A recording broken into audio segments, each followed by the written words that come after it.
بسم اللہ الرحمن الرحیم۔ السلام علیکم، ویلکم ٹو اسلامک سٹوریز۔ کل تک ہم نے پڑھا تھا عبدالمطلب کی وفات اور ابو طالب کی سرپرستی۔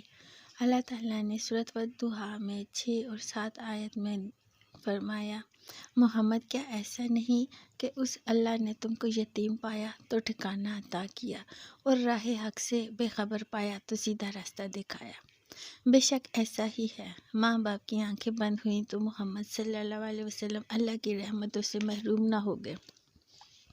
یہ اسی کا فضل و کرم تھا کہ آپ صلی اللہ علیہ وسلم کو ایسے دادا ملے جو آپ صلی اللہ علیہ وسلم پر ماں باپ کی طرح مہربان تھے، پھر ایسے چچا ملے جنہوں نے کبھی یتیمی کا احساس تک نہ ہونے دیا۔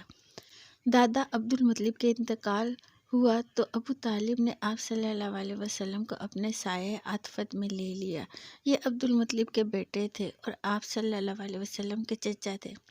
باپ نے اپنی موت سے پہلے ان کو آپ صلی اللہ علیہ وسلم کا سرپرست بنا دیا تھا اور وصیت کر کے گئے تھے کہ محمد کا خیال رکھنا، ان کی خیر خواہی میں کوئی کسر نہ اٹھا رکھنا۔ عبدالمطلب کی کئی بیویاں تھیں، ان بیویوں میں سے 10 بیٹے تھے۔ ابو طالب نہ تو بھائیوں میں سب سے بڑے تھے اور نہ ہی سب سے زیادہ مالدار تھے، البتہ سب سے زیادہ باہمت تھے، شرافت میں بھی سب سے بڑھ کر تھے، نیک طبیعت کے مالک تھے۔ پھر آپ صلی اللہ علیہ وسلم کے والد عبداللہ اور وہ سگے بھائی تھے، بقیہ بھائی دوسری بیویوں سے تھے۔ اس لیے کوئی تعجب کی بات نہیں کہ اگر باپ نے یہ ذمہ داری ان پر ڈالی اور انہیں یہ وصیت کر کے گئے۔ عبدالمطلب کی طرح ابو طالب بھی بھتیجے کو مانتے، ہمیشہ اپنے ساتھ رکھتے، سوتے تو ساتھ لے کر سوتے، کہیں جاتے تو ساتھ لے جاتے۔ آپ صلی اللہ علیہ وسلم کے آگے نہ ان کو اپنی جان کی فکر ہوتی اور نہ اپنے بچوں کی۔ ان کو آپ صلی اللہ علیہ وسلم سے اس قدر محبت کیوں تھی؟ آپ صلی اللہ علیہ وسلم دن رات ان کی نگاہوں کے سامنے رہتے، وہ دیکھ رہے تھے کہ آپ صلی اللہ علیہ وسلم کے اندر سچائی اور ایمانداری، شرافت اور پاک بازی، بات بات سے ذہانت کا ثبوت ملتا ہے۔ ایک ایک چیز سعادت مندی اور خوش بختی کا پتہ دیتی ہے۔ چچا کی سرپرستی میں 4 سال گزر گئے، جسم پروان چڑھتا رہا، عقل کا دائرہ وسیع ہوتا رہا اور فطری صلاحیتیں بڑھتی رہیں۔ 12 سال کے ہوئے تو جسم میں کافی مضبوطی اور توانائی آ چکی تھی، عقل میں غیر معمولی گہرائی تھی، ذہانت بالاغی تھی، روح میں بے پناہ عظمت و بلندی تھی، وسعت و ہماگیری تھی، احساس و شعور سے وہ پوری طرح بھرپور تھی۔ ابھی آپ کی عمر ہی کیا تھی، بالغ بھی نہ ہوئے تھے، لیکن پیشانی پر اقبال مندی کا ستارہ چمک رہا تھا۔ آپ صلی اللہ علیہ وسلم میں غیر معمولی صلاحیتیں جھلک رہی تھیں اور عجیب و غریب کمالات ظاہر ہو رہے تھے۔ ابو طالب دیکھ دیکھ کر سخت حیران ہو رہے تھے اور حیرت سے انگشتے بدندان تھے۔ اب ان کے نزدیک آپ صلی اللہ علیہ وسلم کا شمار ناسمجھ بچوں میں نہ تھا، بلکہ سوجھ بوجھ رکھنے والے بڑے بوڑھوں میں تھا۔ پوری بے تکلفی سے وہ ہر طرح کے مسائل پر آپ صلی اللہ علیہ وسلم سے تبادلہ خیال کرتے، جیسے کوئی شخص اپنے برابر کے ساتھی سے کرے۔ اسی زمانہ میں جب کہ آپ صلی اللہ علیہ وسلم کی عمر تقریباً 12 سال تھی، ابو طالب نے شام کے تجارتی سفر پر جانے کا ارادہ کیا۔ سفر دور دراز کا تھا اور راستہ دشوار تھا، اس لیے آپ کو ساتھ لے کر جانے کا خیال نہ تھا، لیکن وہ چلنے لگے تو آپ صلی اللہ علیہ وسلم لپٹ گئے۔ ابو طالب نے سوچا سفر تو دشوار ہے مگر بھتیجا بھی ہوشیار ہے، اور یہ سوچ کر وہ بخوشی ساتھ لے جانے پر تیار ہو گئے۔ تجارتی قافلہ روانہ ہو گیا، قافلے میں آپ بھی تھے۔ راستے میں آپ صلی اللہ علیہ وسلم جو کچھ دیکھتے اس پر غور کرتے، جو کچھ سنتے اس پر سوچ بچار کرتے اور سب کچھ ذہن میں محفوظ کرتے جاتے۔ قافلہ مختلف علاقوں سے گزرا، بہت سے شہروں میں ٹھہرا اور بالآخر شام کی سرزمین میں پہنچ گیا اور وہاں کی ایک مشہور شہر بصرہ میں پڑاؤ ڈالا۔ بصرہ میں بحیرہ نامی ایک راہب تھا، اس کے گرجا گھر کے پاس ہی ایک سایہ دار جگہ تھی۔ قریبی تاجر جب بھی بصرہ پہنچتے وہ وہیں ٹھہرتے، ٹھہر کر کچھ دیر آرام کرتے، پھر آڑھتیوں اور بیوپاریوں سے ملتے۔ یہ قافلہ بھی اسی جگہ ٹھہرا اور ہر شخص اپنے کام میں مصروف ہو گیا۔ کوئی زیادہ تھکا ہوا تھا تو بیٹھ کر دم لینے لگا، کوئی بھوک سے بےتاب تھا تو دسترخوان پہ پھیلا کر بیٹھ گیا، کوئی اپنا تجارتی سامان ٹھیک کرنے لگا تو جلد سے جلد اس کو ٹھکانے لگائے۔ اور ابھی کوئی زیادہ دیر نہیں ہوئی تھی کہ لوگ اسی طرح اپنے اپنے کاموں میں لگے ہوئے تھے کہ ایک قاصد آیا اور بولا آپ لوگ بحیرہ کے یہاں تشریف لے چلے، انہوں نے کھانے کا اہتمام فرمایا ہے اور آپ تمام لوگوں کو دعوت دی ہے۔ لوگ حیرت سے ایک دوسرے کا منہ تکتے رہے، نگاہیں گویا ایک دوسرے سے پوچھ رہی تھیں کہ وہ یہاں کئی بار آئے، ٹھہرے اور چلے گئے، لیکن بحیرہ نے کبھی نہیں پوچھا آج ہی کیوں اتنا مہربان ہو گیا۔ بہرحال کرتے کیا دعوت قبول کر لی، تمام لوگ قاصد کی رہنمائی میں روانہ ہو گئے۔ ہاں، صرف محمد صلی اللہ علیہ وسلم رہ گئے۔ آپ نہیں گئے اس لیے کہ ابھی آپ صلی اللہ علیہ وسلم بچے تھے۔ بحیرے کا سب سے پرتقاب خیر مقدم کیا، بھائیوں میں چاہتا ہوں کہ آج تم سب میرے ساتھ کھانا کھاؤ اور تم میں سے کوئی بھی نہ رہ جائے۔ اہل قافلہ بولے ہم سب آ گئے ہیں۔ ہاں، ایک چھوٹا لڑکا بھی ساتھ تھا، اس کو وہیں چھوڑ آئے ہیں۔ بحیرہ نے کہا نہیں، لڑکا ہے تو کیا، اس کو بلاؤ، وہ بھی یہیں کھانا کھائے گا۔ اس سے ان کی حیرانی اور بڑھ گئی کہ ایک تو خلاف معمول دعوت کی اور پھر یہ بھی اصرار کہ کوئی رہ نہ جائے۔ چنانچہ انہوں نے پوچھا بحیرہ کیا بات ہے کہ آج آپ نے ہماری دعوت کی ہے، اس سے پہلے تو کبھی نہ کرتے تھے۔ بحیرہ نے کہا آپ لوگ مہمان ہیں، ہمارے پڑوس میں آ کر ٹھہرے ہیں، ہم پر آپ کا حق ہے، ہمیں اس کا خیال کرنا ہی چاہیے۔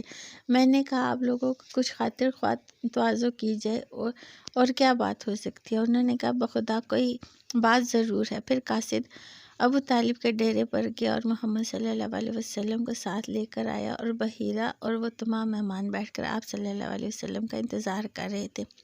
بحیرہ کی نظریں محمد صلی اللہ علیہ وسلم پر پڑیں تو جم کر رہ گئی اور وہ ٹکٹکی لگائے آپ صلی اللہ علیہ وسلم کو دیکھتا ہی رہا۔ سب نے کھانا کھایا، ادھر ادھر پھیل گئے، کوئی تو چہل قدمی کر رہا تھا اور کوئی گھوم گھوم کر بحیرہ کا گرجا گھر دیکھ رہا تھا۔ اس وقت بحیرہ آپ صلی اللہ علیہ وسلم کے پاس آیا اور بولا بیٹے تمہیں لات و عزا کی قسم جو کچھ پوچھوں بتلا دینا۔ آپ صلی اللہ علیہ وسلم نے فرمایا لات و عزا کی قسم نہ دیجیے۔ بحیرہ نے کہا اچھا خدا کی قسم جو کچھ پوچھوں سب بتلا دینا۔ آپ نے فرمایا پوچھیے کیا پوچھتے ہیں۔ بحیرہ آپ صلی اللہ علیہ وسلم سے آپ ہی کے بارے میں مختلف سوالات کرنے لگا، کچھ مزاج اور طبیعت کا حال پوچھا، کچھ عادات و اخلاق کے بارے میں دریافت کیا اور آپ صلی اللہ علیہ وسلم اس کے ہر سوال کا جواب دیتے رہے۔ اتنے میں ابو طالب محمد صلی اللہ علیہ وسلم کو لینے آ گئے۔ بحیرہ نے کہا یہ لڑکا تمہارا کون ہے؟ ابو طالب نے کہا یہ میرا بیٹا ہے۔ بحیرہ بولے یہ کیسے ہو سکتا ہے، یہ تو تمہارا بیٹا نہیں، اس لڑکے کا تو باپ زندہ ہو یہ ہو ہی نہیں سکتا۔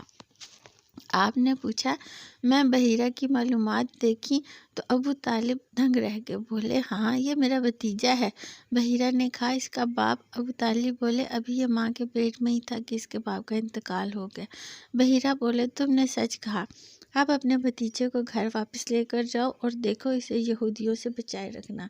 خدا کی قسم اگر انہوں نے دیکھ لیا اور جس حد تک میں نے اسے پہچان لیا ہے انہوں نے پہچان لیا، اس کی جان کے پیچھے پڑ جائیں گے، تمہارا یہ بھتیجا ایک عظیم انسان ہوگا۔ پھر وہ واپس ہو گیا، چہرہ خوشی اطمینان سے چمک رہا تھا، زیر لب وہ یہ کہتا جا رہا تھا میرا اندازہ بالکل صحیح نکلا۔ ابو طالب کو لے کر واپس آ گئے۔ بحیرہ نے جو کچھ کہا تھا وہ سب دماغ میں گونج رہا تھا۔ محمد صلی اللہ علیہ وسلم کے بارے میں اس نے جو پیشین گوئی کی تھی وہ ذہن میں گردش کر رہی تھی اور محمد صلی اللہ علیہ وسلم کے لیے اپنے ملک سے باہر نکلنے کا یہ پہلا اتفاق تھا۔ واپس ہوئے تو اس طویل سفر کے دوران آپ صلی اللہ علیہ وسلم نے جو کچھ دیکھا تھا ذہن میں تازہ کرتے رہے، لوگوں سے جو کچھ سننا تھا اس پر غور کرتے رہے۔ آپ صلی اللہ علیہ وسلم نے بڑے بڑے ریگستان اور اونچے اونچے پہاڑ دیکھے تھے، ہرے بھرے چمنستان اور پھلوں سے لدے ہوئے باغ دیکھے تھے، طرح طرح کے نشیب و فراز طے کیے تھے، ماضی مختلف شہروں اور بستیوں سے گزرے تھے، ان سے متعلق لوگوں میں جو گفتگویں ہوئیں، ماضی اور حال کے بارے میں جو باتیں ہوئی تھیں، سب آپ صلی اللہ علیہ وسلم نے توجہ سے سنی تھی۔ آپ صلی اللہ علیہ وسلم کو ایسے لوگ بھی ملے جو انہی چیزوں کو پوچھتے تھے جن کا آپ کی قوم پوچھتی تھی، ایسے لوگ بھی نظر آئے جو آسمانی کتابوں کے احکام پر عمل پیرا تھے۔ یہ بھی سننے میں آیا کہ کچھ لوگ آتش پرستی میں مگن ہیں۔ ایسے لوگ بھی ہیں جو پتھر کی مورتی کے حضور عبادت کی رسوم ادا کرتے ہیں اور بندگی کے ادا پر جا لاتے ہیں۔ کچھ لوگ ہیں جنہوں نے اپنی نقل یہودی علماء کے ہاتھوں میں دے رکھی ہے، جو کتاب الہی کی منمانی تعویلیں کرتے ہیں اور اپنے جی سے شریعت بناتے ہیں، اور کچھ لوگ ہیں جو عیسائی پادریوں کے اشارے پر چلتے ہیں، جنہوں نے غیب دانی کا ڈھونگ رچا رکھا ہے۔ اس اندھیرے میں اس گٹاٹوپ اندھیرے میں محمد صلی اللہ علیہ وسلم ایک ایک چیز کا جائزہ لیتے، غور و فکر کرتے، افکار و خیالات کا سلسلہ بن جاتا اور دیر تک اسی عالم میں پڑے رہتے۔ رہ کر آپ صلی اللہ علیہ وسلم سوچتے کس کی راہ ٹھیک ہے اور کس کی غلط، کون حق پر ہے اور کون باطل پر، حق کہاں ہے اور وہ کیا ہے۔ کم سن مگر عقلمند اور روشن ضمیر محمد صلی اللہ علیہ وسلم کو فکر تھی کس طرح حق مل جائے، اس کی حقیقت کھل جائے، تاریکی کا پردہ چاک ہو جائے اور روشنی نظر آ جائے۔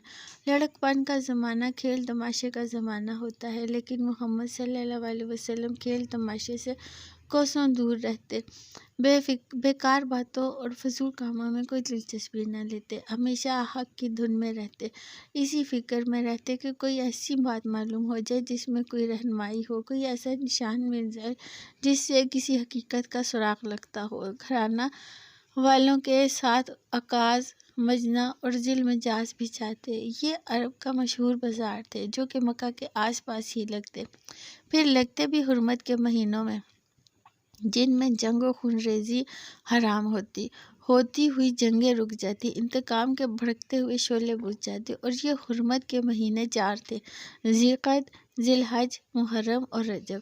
ان بازاروں میں ہر قسم کی چیزیں بکتی، بیرون ملک سے بھی سامان آتا اور فروخت ہوتا۔ اس کے علاوہ ان میں شعر و شاعری کی محفلیں جمتی، مقررین اپنی اپنی خطابت کے جوہر دکھاتے، ہر شخص اپنے افکار و خیالات کا برملا اظہار کرتا، ہر مذہب کا آدمی اپنے عقائد کی اشاعت کرتا، ہر شخص پوری آزادی سے اپنے نظریے اور مسلک پر عمل کرتا۔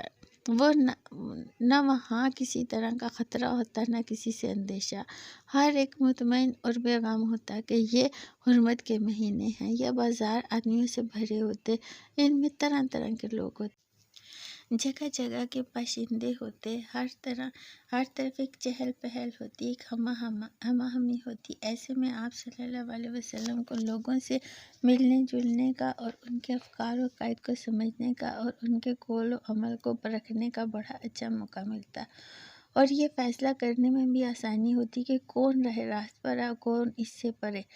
پھر جب آپ صلی اللہ علیہ وسلم تنہائی میں ہوتے اور یکسوئی حاصل کرتے تو ساری باتیں بارگاہ عقل میں پیش کرتے، جو بات صحیح معلوم ہوتی ذہن نشین کر لیتے، جو غلط معلوم ہوتی اسے دور ڈال دیتے۔ 12 سال کی عمر میں آپ صلی اللہ علیہ وسلم بکریاں چرانے لگے تھے۔ یہ آپ کا محبوب مشغلہ تھا۔ جب گھر والوں کی بکریاں ہوتی اور کچھ قبیلہ والوں کی، ان کو لے کر آپ صلی اللہ علیہ وسلم دور ٹیلوں اور میدانوں کی طرف نکل جاتے، جہاں بکریوں کو آزادی سے چرنے کا موقع ملتا، اور آپ صلی اللہ علیہ وسلم کی روح کو پرسکون اور پرکیف فضا میسر ہوتی۔ وہاں فکر و نظریے کے لیے، غور و تدبر کے لیے آپ صلی اللہ علیہ وسلم کے سامنے ایک وسیع میدان ہوتا۔ اللہ تعالیٰ نے یہ وسیع اور عریض کائنات ایک کتاب کی مانند آپ صلی اللہ علیہ وسلم کے سامنے کھلی ہوتی۔ آپ صلی اللہ علیہ وسلم اس کی سیر کرتے اور اس کے اشاروں کو سمجھنے کی کوشش کرتے۔ اس طرح آپ صلی اللہ علیہ وسلم نے لڑکپن اور ایام اور جوانی کے سال گزارے، نہ کہ دوسرے لڑکوں کی طرح، جوانوں کی طرح کھیل کود، ہنسی مذاق میں، فضول باتوں میں اور بے مقصد کاموں میں۔ اس نوعمری میں آپ صلی اللہ علیہ وسلم میں بڑوں کسی سوجھ بوجھ اور دوربینی تھی۔ آج تک کے لیے اتنا ہی۔ مزید اگلی ویڈیو میں ہم سیرت طیبہ کو تفصیل سے بیان کریں گے انشاءاللہ۔